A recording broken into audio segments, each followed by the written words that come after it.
Wingblade, this is your first game here in the DPC for the new season, for the new patch in particular. Regrettably, I would have liked this patch to be more transformative, more incredible changes happened. Hasn't been the case reliably. So for the most part, most teams have sort of stuck with what they've already been running and just improving and iterating upon it. Before we look at these heroes, how do you feel about this new patch overall and what it means for the esports scene? It's always nice to see some things being changed up. It's kind of hard to say if this patch is like really good yet because the meta hasn't developed too much. Like we have a base meta now, but generally it takes a few more months to see the real longevity, because last patch we had it as well, where like halfway through the patch the meta completely shifted, and not due to hero changes, but just because people started figuring things out. So far there has been a decent amount of variety, but I wouldn't be surprised if we saw like another tiny patch with some adjustments to like tune down some of the outliers like Death Prophet and Tiny. But I mean, so far so good. It's still like the new patch honeymoon period for me, so I can't complain.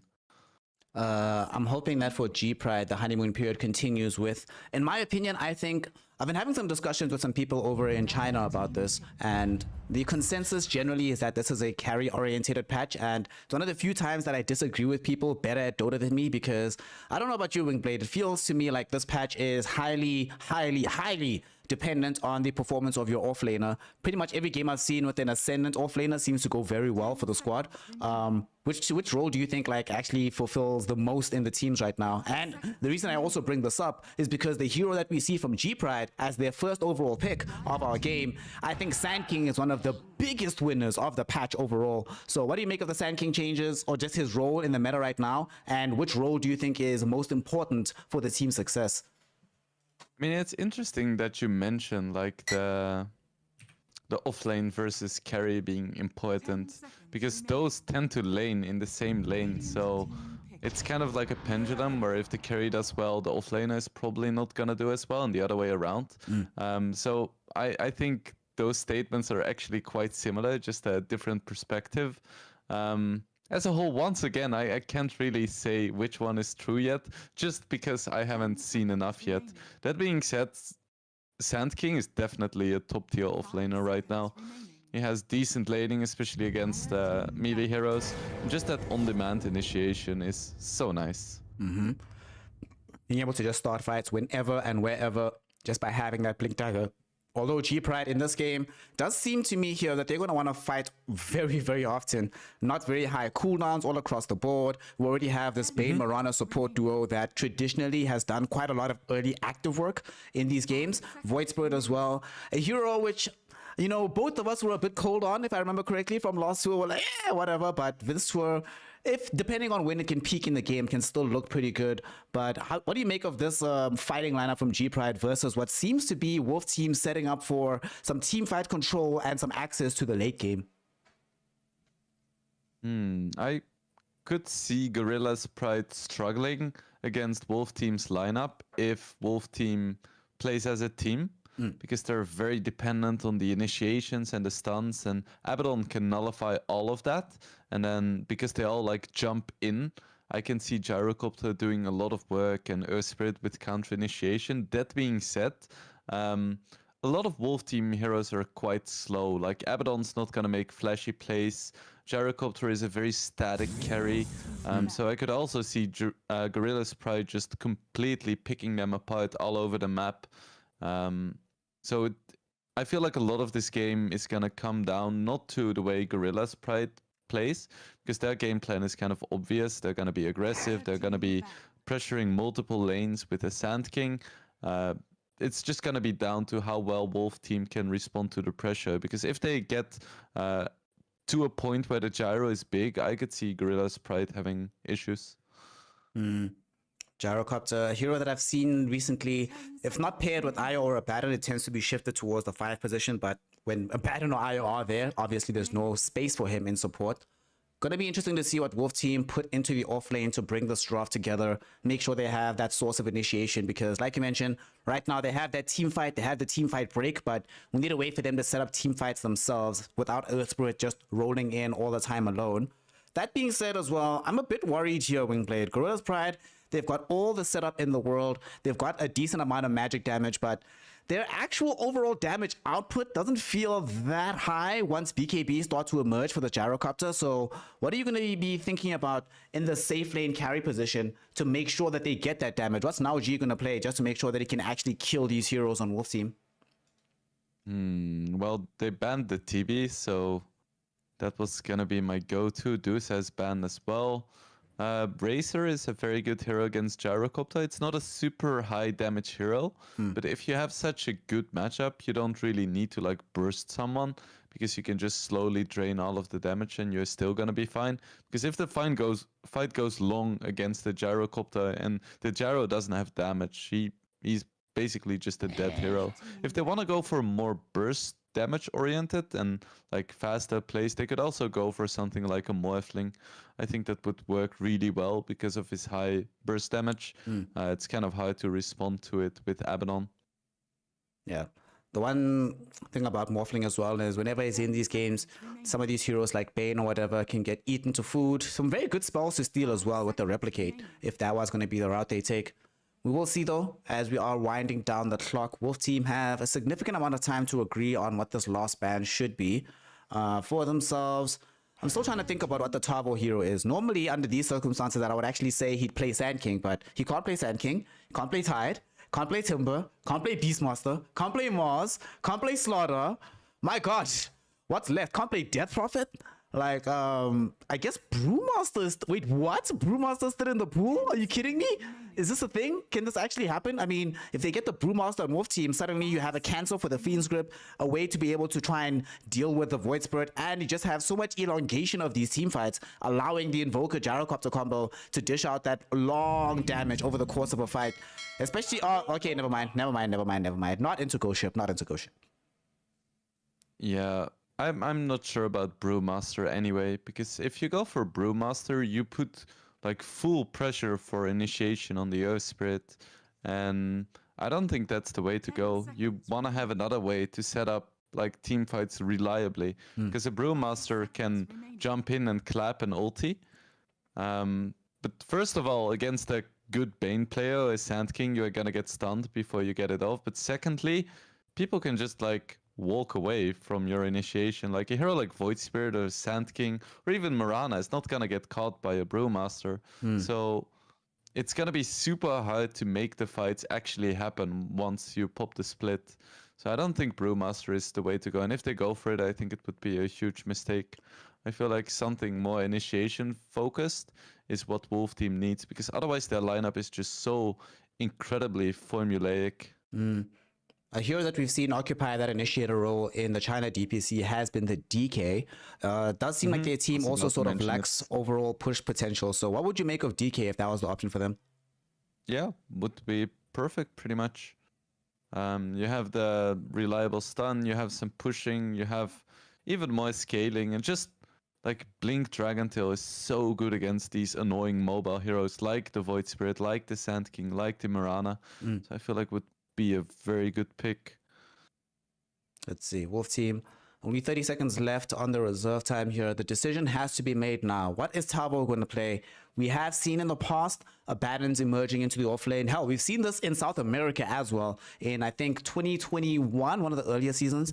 But this time around, the option is going to be the Necrophos here, Wingblade. I don't like this, if I'm honest. I don't like this. You were just talking about this right now, that having a hero that doesn't give you initiation, that doesn't give you a way to get forward, all the pressure is out onto the Earth Spirit at this point in time.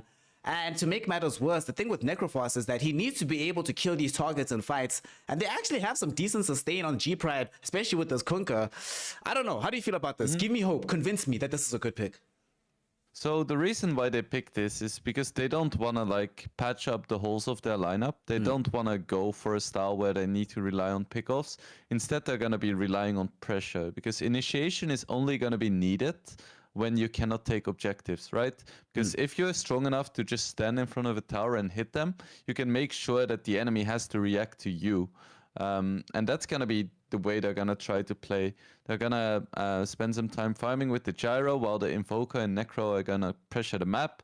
Then like 20, 25 minutes, maybe a little bit later, Gyrocopter is going to be big and they're just going to be hitting towers. And they don't need to catch anyone because they can just take the base if they execute properly. Yeah, that's actually a good point about That is the plan. degree of execution and that backup, right? Because half the time that I've seen Gyrocopter be a very effective hero is when he has some degree of sustain and backup. There's a reason why IO Gyrocopter lineups are the most effective for that hero. Now he has a Baron, has Necro.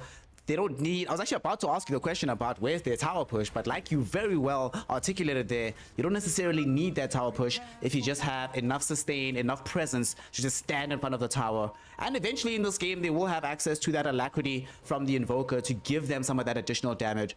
But all that, Wingblade, requires them to have a decent start to this game. That's what I'm a bit worried about here. Although, I say that, but on the side of G-Pride, I'll be honest and say I'm not super convinced by this last pick Kunkka either, going into the safe lane. Before the game starts here, Wingblade, is that the best hero that G-Pride could have gotten at the end of their draft? I mean, they had multiple options, but Kunkka does work kind of well against heroes like Invoker and Gyro, because even though they're strong heroes, they're not really super high damage heroes. Like, it's not like an Ursa or a Lifestealer or like one of those agility carries like Terrorblade that can just absolutely shred someone.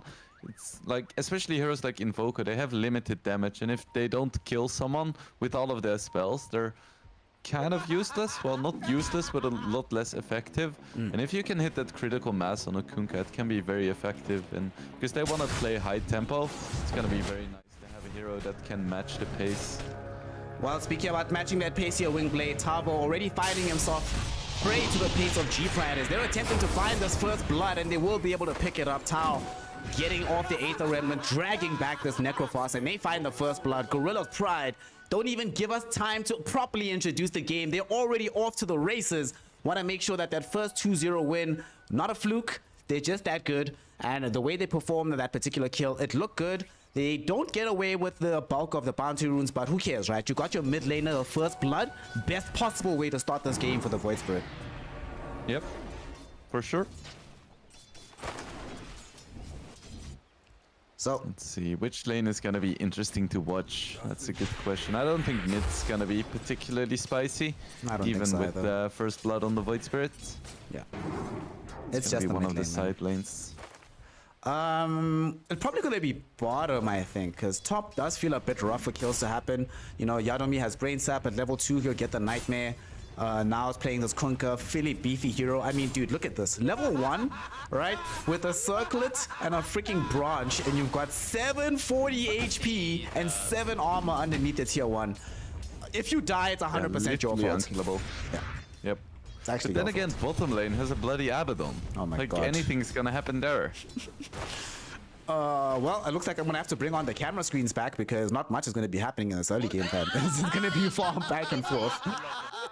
At least we get a nice pause. Nice early pause. While we are paused though, I want to ask your opinion about this. G-Pride have made some team adjustments though coming into, well, both teams have made adjustments coming into the season. For Wolf team, they did replace their old offlaner Yadomi and got in KJ into the 5 position. Interestingly enough, Yadomi himself is in this game on the other side playing Bane Elemental for G-Pride. Do you think this makes a difference, having one player playing against 4 of his prior teammates? Does it give them access to some additional information that G-Pride wouldn't have had otherwise? Yeah, for sure. Definitely helpful to have a look into like the team dynamics of your opponent. Even though things change between seasons, especially when you get a new player, it can radically like change the style that a team plays. But most often you're gonna have a pretty good idea of which heroes your teammates or former teammates like, so it's definitely gonna help. Although I don't think G-Pride really needed the help. Probably not. They were doing pretty fine. They were doing pretty fine. I mean, last season, they were only overtaken by the 2 teams that managed to find themselves being promoted into Division 1. So they're probably going to be feeling themselves quite well here. The one question mark I do have, though, is the introduction of the Sand King player, Lewis. who is not only a new player to the team, but seems to be relatively new to the professional scene. Certainly has to make a name for himself, but we've seen it before, Wingblade, that sometimes it's actually these young players who lack that experience, who just don't care, who come in, wreck the game, walk home, and just like, oh, it's easy, boys. I don't even know why you were stressed. It's only HFN. Who is this guy? I'm a better player than him. Yeah, for sure. Having that, like, youthful enthusiasm and cockiness, it's really nice to have. I mean, the world is gonna be doubting you, so if you don't doubt yourself, that helps. Yeah. So far, though, not having the easiest time in the soft lane, but as time goes, things will get much better, especially as KJ is right now chasing Genek away from the lane. Genek is going to end up porting home. Going to be providing a lot of solo time to the Sand King. Kind of difficult to kill him. Just does mean more experience, but you have to play a bit more carefully as this is happening. And in the meantime, while this shenanigans of the Sandstorm are going down bottom, I'm very worried about this top lane, if I'm honest here, Wingblade, because Necrophos is one of these heroes that whenever I see him get a decent start, I just feel like the game is, especially with how many strength heroes there are, just becomes so much more difficult to play. And in this game, not only is he having a good game, he's having what feels like a free time here in this top lane, just farming to his heart's content. Yeah, Necro is so good against Kunkka in lane, especially in the safe lane when there isn't like a lot of Tidebringer harassment. Because obviously there's gonna be some, but in the mid lane, the cooldown's gonna be way shorter, and in the safe lane it's easier to stay up on, like, in terms of sustain. Oh my god! Oh snap! Okay. We missed the kill happening in this mid lane. Rotation from the Mirana. Genek shows up towards the mid lane, ensures that they get a kill onto the Invoker. Got caught on the wrong side of the river as well. You can't really escape getting caught in Aether Remnant if you are in this position. So it looked like it was a rock and a hard place. Remnant, arrow, death guaranteed. And we were talking earlier about how the first blood is a great start for Tao. Getting first blood and then also getting the first kill onto the opposing mid laner. This is, if you were going to read me the prediction of a Void Spirit winning and dominating a game, this would be with the actions taken in the first 5 minutes to fulfill that kind of prediction. Yeah, and this is the effect of Mirana as well. It's a reason why she can be such a good position for it. Because you can score kills in lanes where you would usually not be able to get kills. Unless you have level 6. But it opens up so much, and just that single kill is gonna help so much in a matchup that is generally like slightly unfavorable. Yeah. Certainly been going quite well here as top lane. We might have a kill onto this Earth Spirit because Yadomi's found the sleep. Brain Sap out onto King RD. Nice block on the Rolling Boulder. Now ensuring that there's no escape available for our Earth Spirit. Gonna be the early kill going the way of G-Pride. So they yet again get another thing going positively for themselves. And this is not just good for getting a kill here, but moments ago here, Wingblade, we were talking about how much easier things are for this Necrophos. So this helps out so much for now, getting that kill, not having to worry about his own progression, knowing that he's got some bonus gold in the bag no matter what. Yeah, for sure. Because even if Kunkka gets defeated in lane, he's still a Kunkka, so he's probably still gonna be fine. That being said, being chased right now. He's fine. He's gonna be fine. Yeah. If this was level 6 on Tavo, then he'd definitely be a 100% dead, but Tavo still going to be able to find level 6 by occupying this lane all by his lonesome. This is actually really good at play. As soon as they manage to muscle off now, you see that King RD immediately moves away from experience range to ensure that Tavo gets all of it by himself, so that the next time they come back on the Kunkka, they can go in for a play like that again. But if they do go in it again, they have the kill threat on the Reaper side. It's going quite well, and Kunkka, for now, recognizing what the state of the game is, decides instead to just back off into the jungle. But once again, Genek shows up middle. They get one other kill onto 40R. Adriano's Invoker not going the way he thought. And Tao, honestly, I don't remember the last time I saw a Void Spirit be 3-0-0 pre-10 minutes without a single rotation being required out of him. The kills have just been coming to him here, Wingblade. Yeah, and a Void Spirit with a good start can actually deal a lot of damage, especially with the reworked E-Blade fitting him so well. I feel like that was the biggest buff to Void Spirit, even though the hero was already in a pretty decent state. Genex is nearby again. Aether Remnant is available. They could try to make it happen. Okay, here we go. Jump forward with the astral step. Unfortunately, a Sacred Arrow will not connect, so they're just going to choose to let this one go. It does draw a cancelled TP, and that cancelled TP is going to get punished pretty hard. It got cancelled because 40R and Yadomi, as much as they wanted to help him out in the mid lane, King RD loses his life in the top lane to Now and Yadomi. As this is happening, HFN at the very least gets the 1v1 against Lewis, but once more we see that G-Pride able to get things going for themselves. A 40R is going to come rotate to the top lane, looking for revenge. Another Tornado EMP. There's Reaper. Cypher gets stopped with a Nightmare Wingblade. Tavo instead is the one that gets taken out. Big rotation from Tao. Big plays from Yadomi and G-Pride, showing why they are a step above the rest, showing why they finished higher than Wolf Team, and showing why they have the additional kills. They're just playing so clean in this early game here, Wingblade. Yeah, that was a really sick save. And Wolf Team, they knew this. They picked a Necrophos into a Bane. This kind of stuff can happen. Even though with this missed kill, they're still farming in 3 lanes. Mid lane isn't going super well, but they're still getting the farm. Even though they're 5 kills behind, they're still leading in farm. And if they can transition HFN into a more active role, I feel like Wolf Team is still going to be fine. But transitioning into an active role is something historically that HFN has struggled with a little bit. So we'll see if he can make it work. Getting a kill definitely helps. Nice rotation. Yep, absolutely helps a lot being able to get that bonus gold in your back pocket. The help of 40R. The rotation top didn't go exactly as planned, but this one certainly has yielded the positive returns you wanted. They get that kill, like you mentioned, accelerate 40R, or HFN rather, a little bit more. And I was actually about to ask you about the Gyrocopter's build this game. He's gone for this very early Chrysalis. I haven't seen this in like, do you remember that patch, dude, where everybody was buying Chrysalis, no matter what? In the safe lane was awful. Since then, for the most part, the Gyrocopter build has not included the first item Chrysalis. What do you make of this from HFN? Does it help with that route towards becoming more active, or does it still consign him towards being a bit more farm orientated for a few minutes? It's still a farming item deep down. If you wanted to be more active, you would probably go for a quicker BKB. But I think this is fine. He's had a good start, and in terms of farming items, Crystallis is definitely the best one you can buy for Gyro. So is it a little bit greedy? I guess, but still, it's only like a 2k gold item, so yeah, it's fine. It's fine. I approve, HFN, don't worry. If my opinion mattered to you, I approve.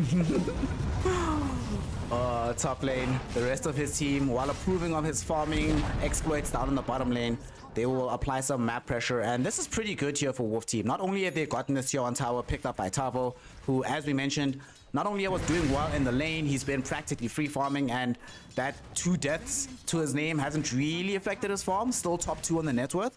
But they've also, for now at the very least, they haven't actually lost the tier 1 tower down bottom. And it looks like G-Pride are starting to realize that, listen, we actually bring everybody bottom. If we don't take this tower right now, we just lose so much map pressure. But as this is happening, Wolf Team putting more map pressure middle. So I suppose this is the kind of trade that you would want on the side of Wolf Team if you wanted to have a good active game, even though you're going to end up still losing the tier 1 tower bottom.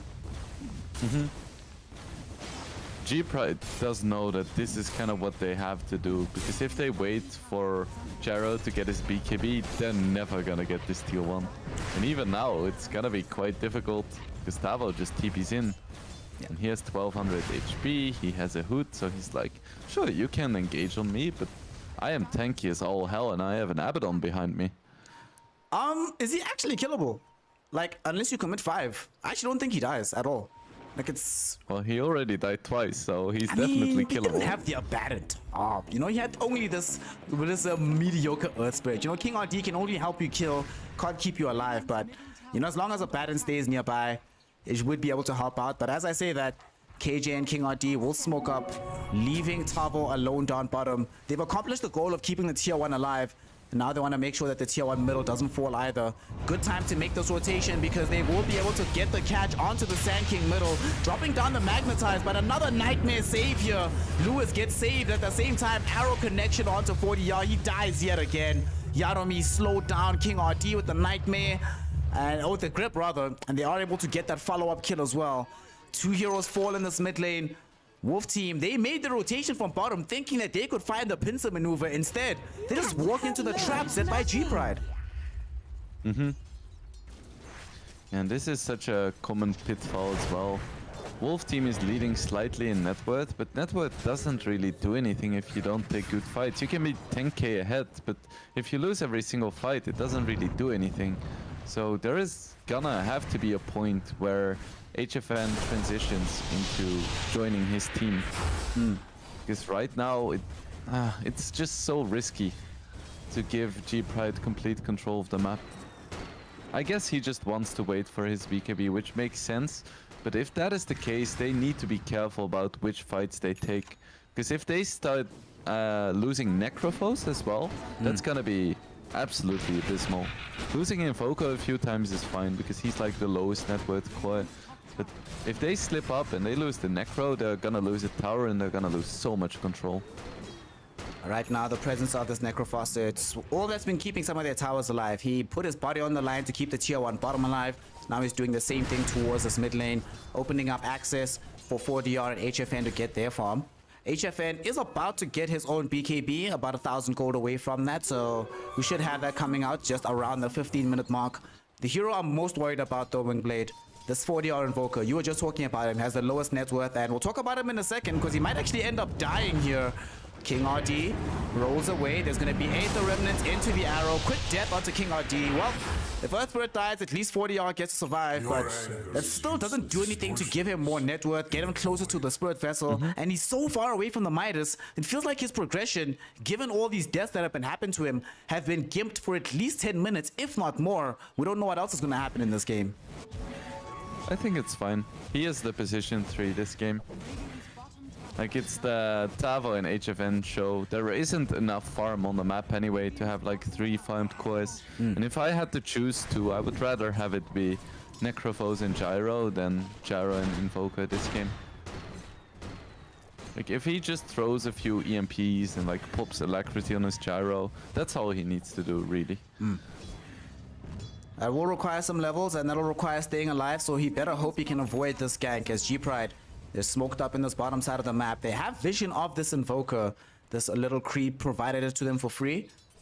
Let's see if they can get in on top of 40R here. They know where he's at. Yadomi's leading the charge. He's found the Fiend's grip. The arrow to follow up. It does manage to overlay the stuns, but they don't care about overlaying stuns. They just want the damage, and the damage will be enough. They find the kill. Zhenek TP's out in front of King RD's face, dodges the rolling boulder, and he knows there's no cancel thereafter. Nice. Magnificently done here by the side of G-Pride. The assassination, the clean escape, and they know that without the Invoker, there's not that many counterplay options available right now for Wolf Team. I think it was a bit of a slip up from KJ to use Mist Coil before a Protect Shield. Oh, Tavo finally finds a kill middle. Lewis gets taken out with the Reaper side. That is something. That is going to be the first charge as well on the Reaper side. Do you like these new changes in Blade? On a lot of these abilities, giving them practically infinite scaling, turning everybody into Legion Commander. We'll talk about it in a second. Because we might have a big fight here middle. Both crashes out, but nope. G-Pride without their Sand King doesn't seem like they actually have an appetite to fight. They're prepared to give up the tier 1 tower. And this is quite interesting. They were the ones, for the most part, putting the aggression out on the towers. They do manage to lose their tier 1 middle before Wolf Team lose theirs. So even though Wolf Team have ended up in a situation where this Invoker has died 4 times, they still, like you were mentioning, he's not that important to the overall strategy, and they still are maintaining a decent degree of map control and farm on the heroes that actually matter. Yep. This is exactly what I spoke about too. Gyro has his BKB now, so he joins the team and they instantly take a tier 1. And G-Pride knows they can't really fight, even with the DD. It's so difficult. It might become easier if they have the epicenter going. They're gonna let it rip from Lewis, but Tavo healing himself up. KJ there as well, but oh no, HFN got caught by the arrow and they get right clicked down by Zhenek. Oh no, and he popped BKB before dying. That's the 9-second charge gone for nothing. Sleep up onto Tavo. Will they be able to find more here? Now got their time bring a cleave through onto KJ, but it might cost them his own life. Getting taken down here by 40R. At the same time though, Fiend's Grip flying forward onto Tavo, and the Necrophos will die. 40R getting caught with the Aether Remnant. Tao has a double damage route. The Brain Sap will be enough to bring down the Invoker. And though they bring down the Now Conquer in response, 4 heroes die nonetheless, and Wolf Team will find themselves losing the tier 1 tower, losing the fight, and suddenly losing the balance of the game overall. Yeah, I jinxed it. Sorry about that. That's on you, my G. What's up, fam? But really nice fight execution by G-Pride. They made sure not to commit too hard into the gyro BKB, and then they got an opening and they just capitalized wonderfully. Yadomi is fine, yet again. Do you play carry sometimes, Wingblade? How sad are you? How sad is this gyrocopter? Like 0 to 10. I feel like he's 11, dude. First usage BKB and you die to solo support Mirana. This is one of the reasons I stopped playing carry, is that stuff like this would happen and I just want to quit the game, dude. How does he keep himself in the game after that happened?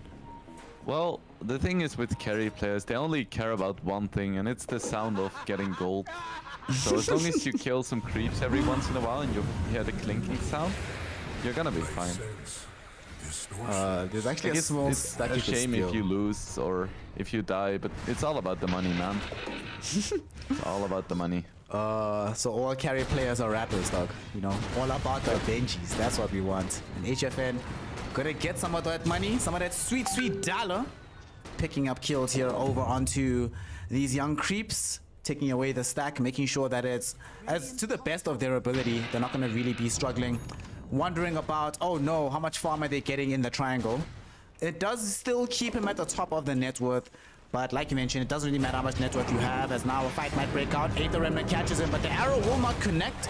So this Moonlight Shadow gets wasted from G-Pride. They really wanted that one to pan out, and they almost had it. But at the same time, Abaddon's also right here, so they probably don't get it no matter what. Yeah, they still don't have to take head-on engagements. And this is what we spoke about in the draft as well. Wolf team is very slow in their movements, and now that they're not like ahead at all, they can't really 5v5 with towers that efficiently, because maybe they can win a fight, but they're gonna lose a lot of map control, and it's G-Pride that really controls the pace right now. And Wolf team like needs some magic, because I don't think if this game goes later, it's gonna go better for them. We're gonna see now Lewis thinking about revealing for coming in with this Blink Dagger Epicenter. Yadomi instead is just gonna be left behind. So G-Pride a little bit sloppy with the initiation. Actually, no, let me not say that. Just they got unlucky finding KJ, the worst person to catch out. But Wolf team needs to be careful. Can't go too far forward here, as now a boat is flying forward. They catch Tabo inside of this. Gonna be a call down from HFN, looking to try and bring down this Mirana. Zhenek will be the first on the forward here. Lewis falling very, very low as well, as HFN running him down with this BKB. That's going to be a kill on the gyrocopter. 3 heroes fallen. And now suddenly they have a point into the Alacrity as well. HFN will receive it. And that's going to be a Roshan taking the full brunt of the damage from the spell. And G-Pride, I don't think they can do anything to stop this, especially since they already committed the boat and the Epicenter here, Wingblade. Yeah. I mean, this is exactly what Wolf team needed. They capitalized nicely. Now they get an Aegis and boom. They can go pushing again. HFN will pick up the Aegis. Great place to be. He gets the Aegis. Also very close towards getting the Aghanim Scepter as well. And this gyrocopter, the threat level of this hero is continuing to increase. And though it might not be the case that they feel super comfortable with the 5v5s, still they are able to show their quality here.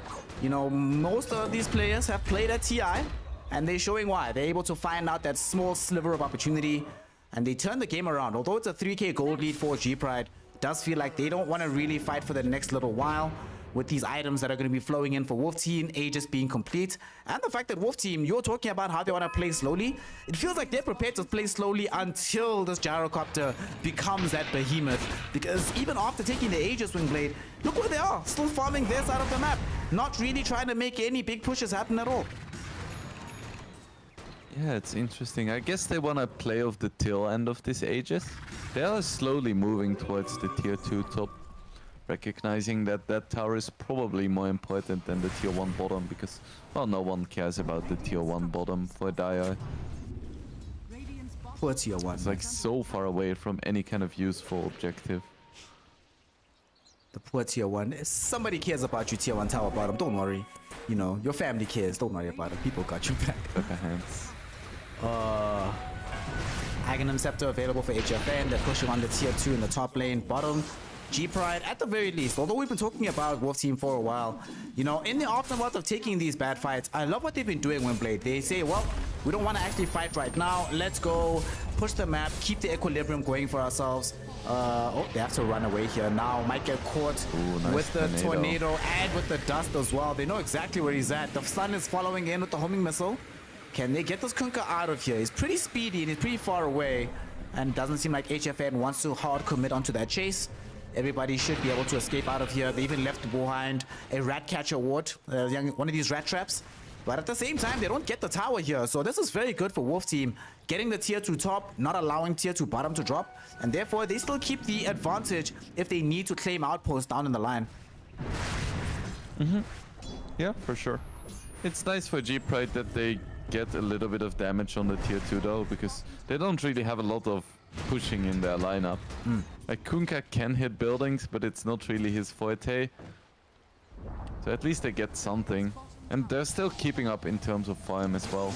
So they're losing objectives, and that's a bad sign. But at the same time, it could be worse, you know? I have to stay positive. Do you like this Kunkka build? I don't think I've actually seen it before. Bots? Like really old school. Yeah, man. Not this. Like, I haven't seen it at all. Like, in this, since like Kunkka started being played safe lane, I don't think I've ever seen this. You like it? We'll talk about it in a second because Lewis found the gyrocopter, huge epicenter combination. They do get the kill on the first life. Immediately eliminate King RD as well with the assistance of Tao. And there's going to be a grip, both flying in. They're not going to let HFN get up the BKB finally at the last second. Thanks to the help of KJ, makes it happen. Tavo blinks forward, able to find the big catch at the Reaper side onto the Mirana. Genek is gone, but Tao chasing down 40R. This Invoker burns away his mana, but still dies to the Astral Step. HFN does at the very least manage to eliminate Lewis, but loses some big quarry in the mid lane through this. It's a 2-for-2 exchange here. Maybe make it 3-for-2 with the inclusion of this Aegis. And now though with another sleep, I don't know how they set this one up. Aether Remnant is at the ready for Tao, but Tavo is very, very tanky. Not really sure they want to take this fight. He throws out the Death Seeker onto Tao. Now as well, sees that, yeah, I don't want to do this, but oh, Tavo says you're doing this whether you like it or not. Blinks directly onto them, trying to get this kill. Now, forced to blink out, and he makes it by the skin of his teeth. Doesn't get tagged in by the young Pulse coming in from the death. So that's going to be one escape. Doesn't seem like they get anybody else. Tier 2 tower might be forfeit, but they keep the big heroes alive, and they take a decent fight, and they take away an Aegis. G-Pride, despite the game looking a bit south, they outfight the side of Wolf Team, and they bring themselves back into this one. Genek, is he gonna die? Nope. Yule Scepter back out onto King RD. This fight's not over. There's gonna be an arrow connecting off the X marks the spot onto Tavo. But though he gets off the Death Pulse, after the Ghost Shot, is it gonna be enough heal? Nope. He thought it was, but it just simply isn't. That's gonna be the one kill. King RD in danger as well, getting himself X'd, torrented. It's gonna be more than enough damage. And that fight persists past 2 rounds with a nice beautiful Sunstrike. Sunstrike connection onto Miranda. At the very least, 40R recovers something for his team. But in the grand scheme of things here, Wingblade, they are just losing everything they thought was important. HFN can't get back involved, and G-Pride, they managed to keep Kunkka involved throughout both fights and get a ton of net worth in the process. Yeah, and this was kind of what I was worried about for Wolf Team. They are way stronger in 5v5 fights still, but it's just so difficult for them to play in a way where they're not gonna be able to get caught and also get stuff done. Because ideally they just wanna like hit Rax's 5, but it's so difficult to make that happen when heroes like Void Spirit and Kunkka and Sand King are on the enemy team just constantly shoving in lanes. And then you can see HFN is out of position once and he instantly loses the Aegis. And then, like, they try to salvage the fight, but the positioning is so awkward. And because their team is so slow, they can't really relocate that easily.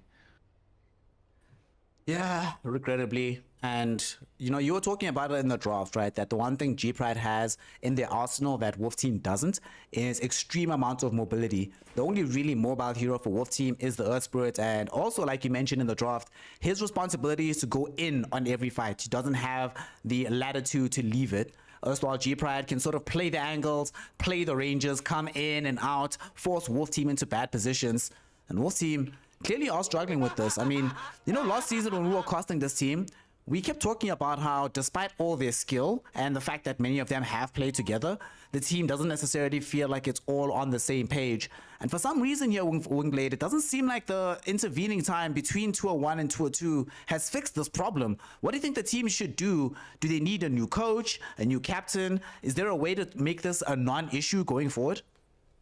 Oh, I don't feel qualified to make these kinds of statements. Because I have no idea about the inner workings of the team. It's always really difficult to say from the outside, and even sometimes difficult to say from the inside what is not working out. So I'm just gonna go with it's probably a drafting issue, bro. Oh, bro, I've missed your hedge bets. I love this. Oh, the humility of Wingblade. The conductor of chaos, y'all, doesn't have a chaotic mind. He's very ordered, knows what's up internally. And speaking Very of... mannered. I would never flame someone or say something I'm not supposed to. That would be ridiculous. It would be ridiculous, but I'm not sure that many of the other talents in our scene has gotten that memo, fam. So I think you need to spread this message. Tell the people this gospel. As we see Wolf Team, why are they playing around this area? I suppose they want the outpost into the next Roshan. It's a little bit of time away before the big man is up once more. They might actually find a catch onto Zhenek. Gonna be a Moonlight Shadow just before the usage of the Geo Grip. Had that come in first, the silence probably would have gotten him killed, but fortunately it comes in after. And Wolf Team will go ahead, get themselves an outpost. They got a Satanic now to HFN. It's sort of surprising to me just how strong this gyrocopter is, despite the fact that Wolf Team hasn't won a big fight in a while. Yeah, HFN is just kind of good at clicking creeps. That helps. That helps a little bit. You know, your carry player wanting to get that gold sound probably helps. It's nice. Still a bit worried for Wolf Team though, because Tavo is still kind of strong, but it feels like Necro isn't doing too much in these fights. He has a blink, so he can jump in, and he has a bit of control with the Yules, but I'm just not really feeling the impact right now, and I feel like that's just largely because his team isn't really that mobile. They can't really set up for him that well, so he's been struggling as a result. He is strong, but he can't apply his strength. I think he sort of peaked once he got this Aghanim shot, right? We haven't seen much progression coming out of him for some time. But it could also be that the team has decided that, you know, once we've given him Blink, Yule's shot, and Hood of Defiance, that right now the priority should be shifting towards 40R. And to their credit, they have been trying to get this guy a bit more farm chip. He's almost about to crack level 18. You know, getting himself into a position where his contribution to the fights doesn't require him to just, you know, throw in a Sunstrike for once in a while. But bottom lane, King RD finds a good roll onto now. Lewis buying space with the Burrow Strike. They actually managed to bring down King RD now, showing that it was a mistake to move in that prematurely. Although it was a very nice catch coming in from the Earth Spirit, regrettably for G-Pride, the damage output of this Kunkka is just way too high right now, so they just get the hard punish, and now suddenly they're smoking up, hoping to find a Roche. They're not going to find anything, but they're going to find a fight here. Tau coming across the Invoker first. Lewis follows up. There's the arrow. There's not going to be enough time though before it reaches, and BKB will emerge from 40R. Reaper Sight gets started out once again by a Nightmare. Tau, Astro stepping away. There's going to be a boat crossing in. HFN in danger. Does have access to his BKB. Not going to get chance to use it as he gets taken out by Lewis. 40R trying to escape right now, but it's not going to get a chance either because Tau getting the forward jump. There's the 2-hero Burrow Strike. It's a double kill for the Void Spirit as the Void Spirit takes out both a Baron and Invoker. They don't even get the kill they thought they guaranteed had onto this Void Spirit. And now not only do they lose the fight, they're going to lose a tier 2 tower, and most likely here Wingblade lose the Roshan as well. I'm just so consistently impressed by the way that G-Pride takes fights. Just the way they play around the Gyro, who is clearly like the biggest threat, and then constantly like switch targets as a team.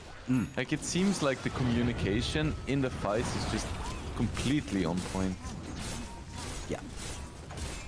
Communication is just amazing from G-Pride, and they're gonna go off the back of this to not just go for a Roshan play, but they take a tier 3 as well. And this is very smart. Oftentimes, we see with these last few minutes before core heroes return, that teams try to force either a quick Rosh or maybe a little bit of damage on the tier 3.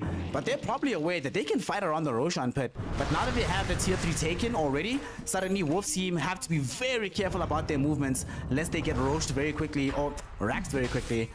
King RD moving in onto the Roshan pit, trying to prevent this from happening.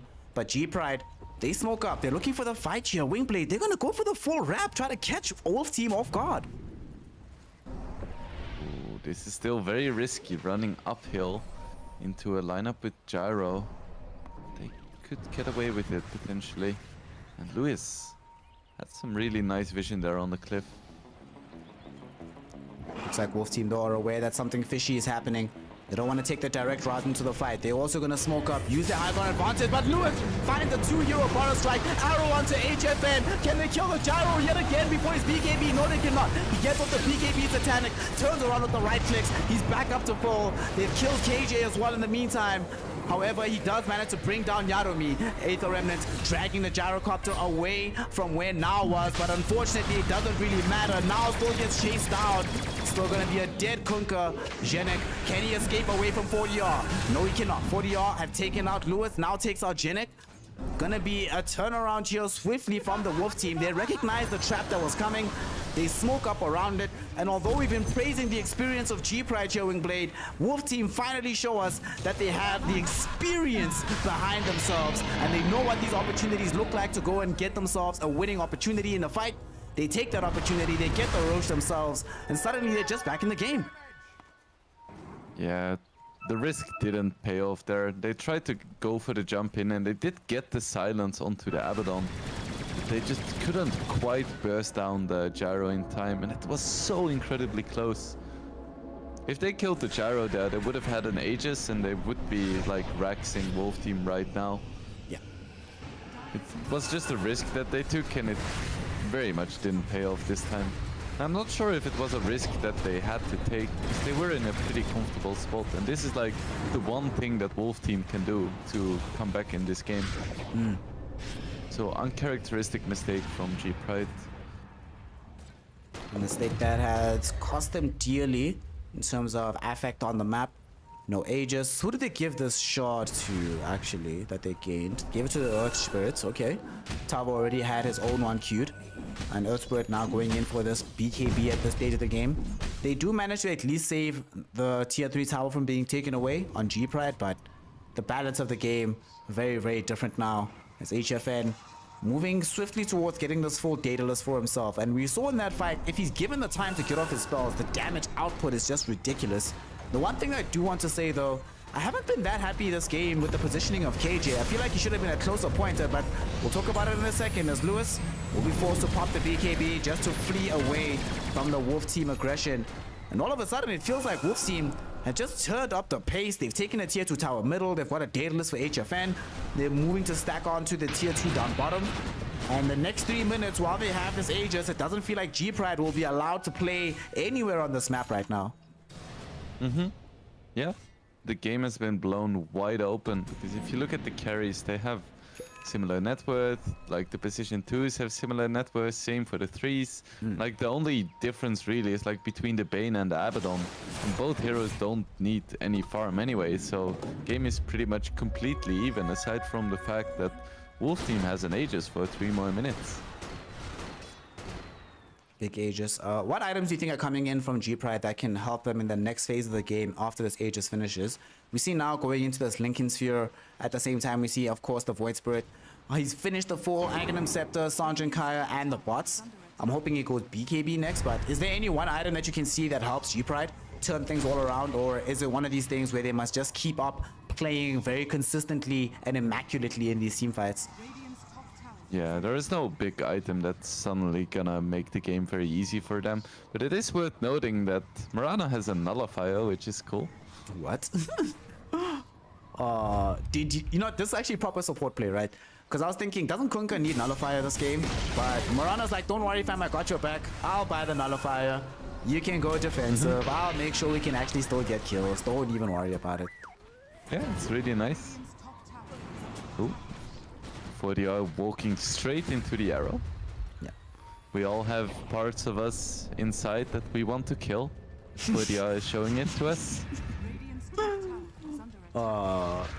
This is like, have you seen that movie Annihilation? Yeah. And you know in the movie they talk about like the impulse towards destruction that every organism experiences. Every now and then you just want to walk into an arrow, man.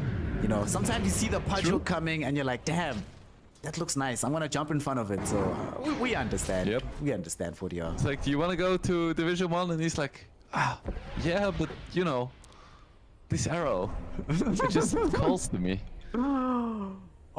If they lose, it's gonna be because of that specific arrow breaking the team's morale. The team's gonna be like, yo, bro, we were about to push, but you got hit by arrow. Now we had to back. What's up with you? You just lost us the entire game. It's like, oh, bro, my mid can't even dodge an arrow that's in clear vision. Whatever. Japan is sending him back. He's like, listen, bro, you're playing a creep for the rest of the game. Don't even worry about it. We'll win the game for you. We got this. You just buy a blink and get on top of a cliff. The award. Speaking of 40R. He wasn't the easiest start to the game, but things have gotten easier as time has gone on. Or rather, his role, since he doesn't have to be the big playmaker, doesn't have to worry that much. But now, speaking of playmaking, HFN loses his life as an arrow also connects onto Tabo. Fiend's Grip finding King RD. It's going to be a very early kill onto the Earth Spirit. I say that, but he does manage to escape for a second. However, KJ is already gone. Lewis finds two heroes yet again with the Barrel Strike. It's both HFN and Tabo, the big carries of the game. 40R has come back, but what can 40R do? HFN has been taken out. Now will not get removed from play by this Reaper side. Tabo, what can he do here? Fairly tanky right now. The overwhelming blink giving him a ton of HP. G-Pride will recognize and respect that fact and allow him to escape. Not really threatened anymore by the team of Wolfside. And this time around here, Wingblade, they thought they had the fight, but the initiation, it really can't get worse than that. A barrel strike onto your carry as arrow connects onto Tabo, your second most farmed hero. How on earth do you win a fight when that's how it starts? Yeah, BKB is just too short at this point. And I love how Yadomi went for a Fiend's Grip on the Earth Spirit as well. Because you know that the moment you're gonna Fiend's Grip a Gyrocopter, he's gonna get Apothec shielded. Yeah. But if you use it on a different hero, that means that either that hero is gonna get like full duration Fiend's Grip, or you need to waste an Apothec shield on him, which means that the Gyro is open and vulnerable to other kinds of stuns. And with a BKB, that's just 6 seconds. That becomes a very difficult decision. It's starting to feel more and more like that first initial usage of the BKB has become so much more punishing as time has gone on. Very short durations. And we're getting close as well here, Wingblade, to the point where Yadomi on the Bait Elemental won't just have access to the Fiend's Grip, he'll have BKB Grip. They don't have any BKB piercing disable on the side of Wolf Team, or at the very least, the only disable they have that can get past BKB. Wait, no, they don't actually have, no, they have nothing. They have nothing, yeah, because they changed the Reaper side most. So it doesn't actually affect BKB targets anymore, so they'll be screwed if that ends up happening. They need to make sure that it never gets to that point. However, Tabo has picked up a BKB himself, hoping to make life a little bit easier, as now a fight's gonna start. Oh, KJ gets caught by the arrow. King RT was torrented up, will activate the BKB. He rolls back, they throw in the drums. Lewis about to die, uses himself up to for survival. He will not be able to get away though, because he gets caught with the Sunstrike coming in from 40R. At the same time now, was caught in position with Reaper side, couldn't escape the fight. Yadomi does TP away to safety somehow. Okay, cool, that's nice. TP's out, the rest of G-Pride has bought enough time to leave as well. And that's just going to be them being able to drop a gem. Whose gem is this? This is the King RT gem, right? Ooh. So they reclaim their own gem. 40R? It's fine. 40R? Has he found the Kunkka? He has! Oh no! Now, okay, it's fine. BKB TP out. There's no way to cancel this. Yeah, just creating some more space. And as you can see, all the lanes are pushed in for G-Pride, so... Yeah, even if they do lose the Sand King for the Earth Spirit, which is like a not objectively great trade, it's not like Wolf Team can really do anything. Oh, Tavo forced to pop BKB. I think they were just happy to get him to use the 9-second charge. Let's see what this upcoming fight looks like. 9 seconds has now elapsed and there's no BKB available for Tavo. They still don't want to fully take this fight just yet, as they're going on to now as well. Doesn't have his own BKB back online just yet. They're really trying to chase this Kunkka down. 30 seconds until this BKB is active. They activate the Moonlight Shadow to provide him with an opportunity to escape. Although they are sitting with this Gem of True Sight, Tavo is not the one that's leading the charge, so he's not the one providing the True Sight. Kunkka allowed to escape away from this engagement. And this does not feel great. They use the BKB on the Necro. They didn't have to use BKB on the Gyrocopter, but it feels like every single time you use a new BKB and you don't get anything out of it, you know, at a stage of the game where the enemy is already down to 6 seconds, it's just so painful here, Wingblade. Yeah. But such is life sometimes. Let's see what Wolf team can do. They're still very much in this, because this gyro is a problem that G-Pride has problems dealing with.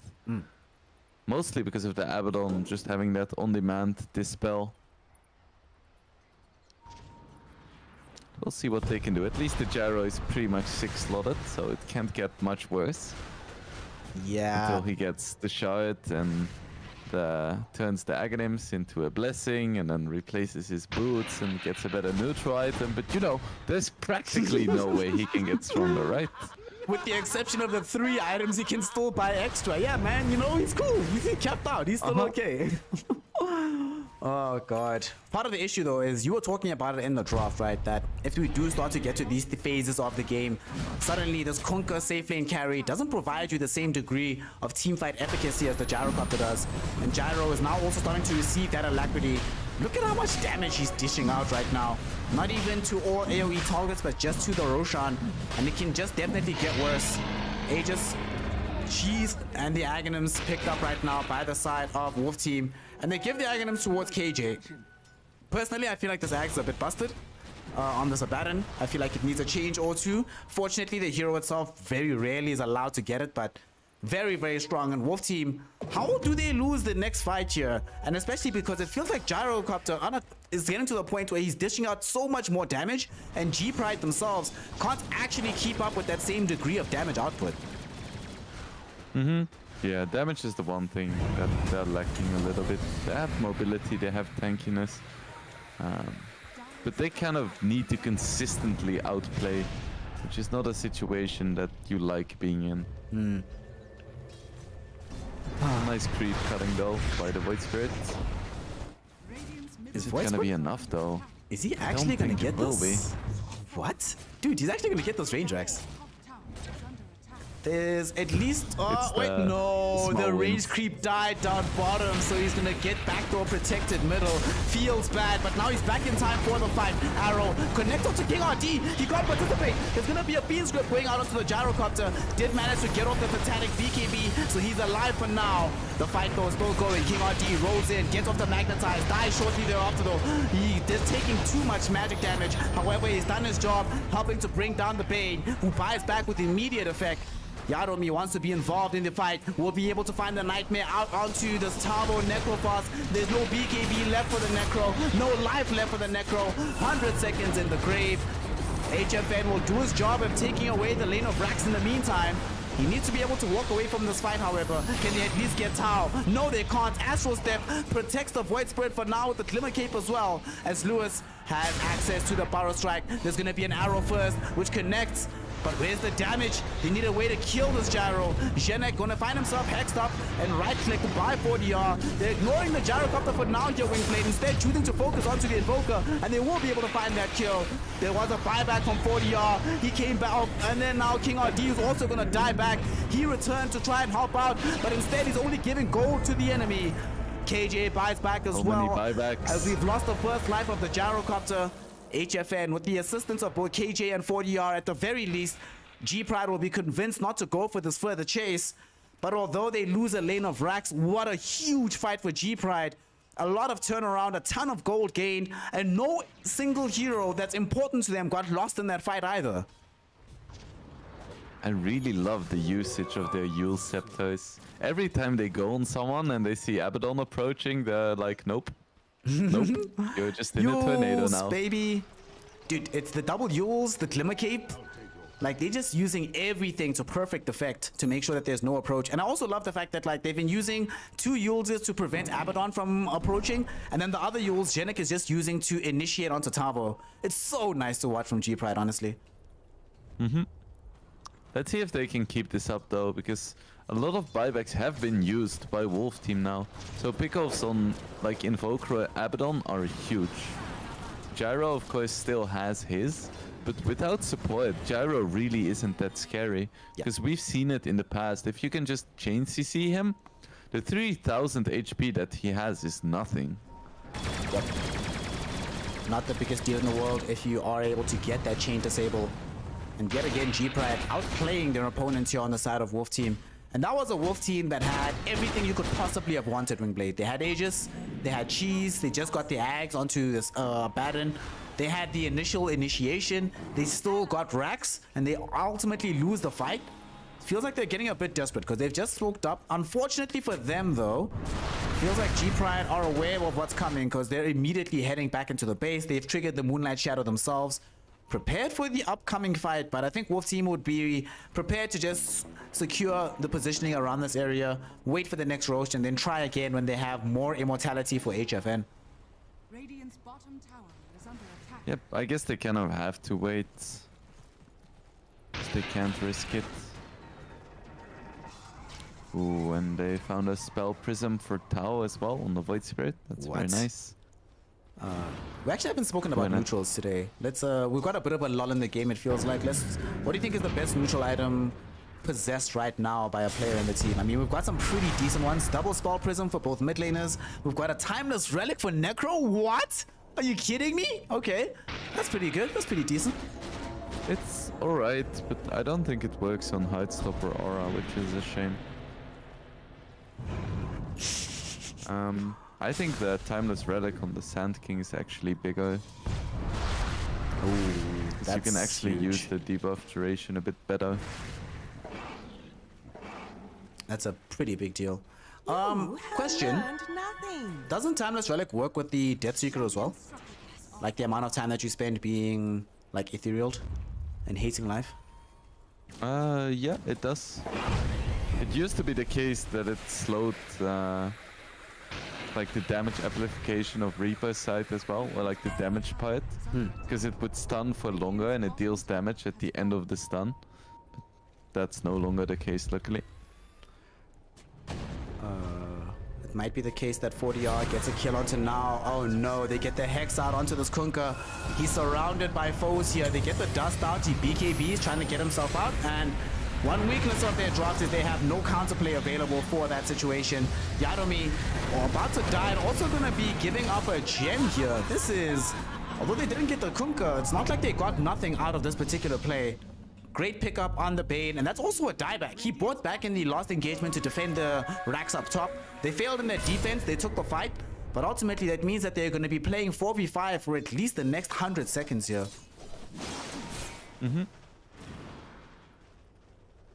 Yeah, at this stage in the game, even position 5s are useful sometimes. Oh, lol. And it looks like Wolf Team is just gonna use their hero advantage and try to push. Yeah. They're like, yeah, we can play 6v5, but instead we can go now and play 5v4 instead. G-Pride will have a lot to do to try and defend this as Lewis goes in with the Burrow Strike onto two. They're trying to get some initiation out onto this Void Spirit as well. Reaper side onto Genek doesn't really do all that much as Tao will pop his A on this to try and get himself back into a safe position. Lewis popped the epicenter, jumping in, doesn't land the Burrow Strike however, but he does manage to isolate Tabo back alone inside the base. His allies cannot get close to him, does manage to get off the cheese at the very last second. Staying alive for now, but I don't think it's going to be staying alive forever as we lose the Necrophos.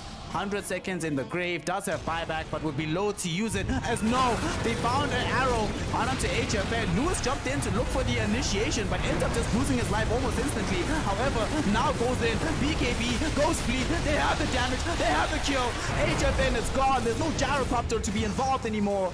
And KJ try to help out, but all he can do is help out by giving gold over towards now on the Kunkka. A triple kill, 40R survives. He cannot afford to be involved in the fight because if he dies, then it's a dieback and he has no way back into the game. However, another push that fails down bottom, and that push started Wingblade 4v5, but Wolf Team still can't make it happen. Yeah, the Skadi regen reduction really paid dividends there. Just Gyrocopter not being able to heal through all of the damage. I feel like it's a problem as well with KJ's positioning once again, because every single time he's right next to the gyro, so they just get stunned, the both of them at the same time by all of the AoE that G-Pride has. There is just no answer. Oh boy. G-Pride now are inside the Radiant base. They have now taken a lane of racks for themselves, looking towards securing a tier 4 tower. They will force a Tabo buyback, jump forward from this Void Spirit, forcing out another BKB from Tabo. I mean, it's already down to 6 seconds, so it doesn't really matter, but now it does mean that once this BKB is down, they can't really come back. What a bomb strike, Lewis! Finding both heroes on the Earth Spirit and the Necropath. They busted down the Necro, 2 minutes in the grave, no buyback available.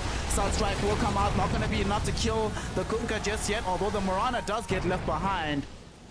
Now, able to get out, running away, creating space for the rest of his team to be able to make this escape. And not only do they make this big fleeing maneuver happen, they got the dieback out, they got a lane of racks. They do have the buyback on Lewis, so he's probably feeling he shouldn't have done that on the way that the fight actually broke out at the end. But again, incredible stuff being done here by G-Pride, and we were just talking about it here, Wingblade, that if one of these core heroes dies, then suddenly it's a very scary scenario where they're staring down, getting racks. And now suddenly there's practically no secondary lives left. Gyrocopter doesn't have buyback. He had to buyback just now with like 10 seconds left. They find Lewis. Could this be a dieback? No, Aeon Disc. What an item. What an item. And not only what an item that just freaking arrived. Lewis knew exactly what to do, keep himself alive and keep this game going for G-Pride. Yeah, he had the pods disassembled in his inventory, so he was ready with it. Very nice to see. Roche is up. This is gonna be the game-ending Roche, I think. Now? Did you see that, dude? The usage of Tidal Wave to interrupt Rolling Thunder? I actually didn't even know it did that. Like, that was the interaction. That you can't roll through the Tidal Wave. That's pretty nice. Okay. Teaching me stuff about Dota. Shout out Kunkka. Thank you now.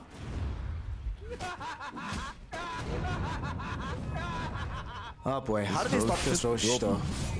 Relatively quickly. I don't think the Wolf team can stop it at all. If they leave the base, they're just gonna get initiated upon, because even with how strong Gyro is, they're not gonna be able to fight 4v5 cleanly. They need all of their heroes, because a single threat is just too easy to control. Even with the single dispel, you can just throw all of your stuff at him, and yeah, sure, probably 1 or 2 stuns are gonna get purged, but there's like an infinite amount of control on G-Pride. Oof. Hard game right now. Aegis sitting in the hands of Tao. Cheese sitting on this Mirana. Kunkka obviously doesn't need such trivialities. Who needs these dumb stuff, man? Where did they give the rest of the goodies to, though? Oh, nice arrow. King RD doesn't have buyback, and this is a dieback as well. King RD, oh no. 100 seconds, oh no. That... Why was he here, by the way? Was just going for a vision, I guess, but wasn't the time nor the place. Oh god. Ooh, no. Now they have to try and defend the second lane of racks 4v5 here. And Earth Spirit is not just a 4v5. Earth Spirit's their only real initiation, so how do they even threaten G-Pride without him for another 70 seconds? It feels like this G-Pride team is free to just take bottom and then just walk top, because what can they do to stop them? Lewis, in fact, rolls in with the epicenter, dissuades them from coming outside of the base, just so they can take the tier 4 tower. Both flying forward, coming in from the gyrocopter, now throwing in the fleet, but HFN trying to get some revenge here. BKB pop, but the BKB now is expired. Now he's in trouble. He finds himself in front of all of the G-Pride heroes, being gripped. He's still alive for now, though. Sunstrike going out onto Jenna, who pops the cheese to stay alive on the Mirana. They do get themselves the kill onto the Kunkka as Tao returns for his second life. Will be able to jump away. G-Pride, though, feels like they got a little bit too overzealous on that particular fight. They got hard punished for it by losing the Kunkka. Do they lose more is the question. Tao doesn't have an Aegis anymore, so he cannot afford to make any mistakes. 40R really looking. The Invoker's chasing, has the Ice Wall at the ready, got the Hex out onto the Bane Elemental. This should be a kill, but no, jump back in from Tao, looking onto 40R. 40R falling so low. Is he gonna survive? He is for now because he gets assisted by Tavo, who threw out the Reaper sight onto Yaromi. At the same time, they get the burst with HFN directly onto the Void Spirit. And you know why they got that burst here, Wingblade? Because look at HFN's item build.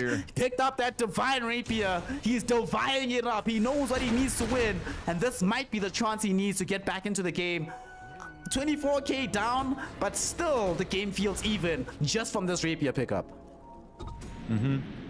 Yeah, that was such a strange epicenter by Lewis at the base. Like, everyone was in Fountain and he just jumps in with epicenter, gets his Eon Disc pop, and dies. Like, that's what made the push unsustainable for them, because the threat of Epi and Burst Strike counter initiation was no longer there. You cannot afford to make moves like that. Oof.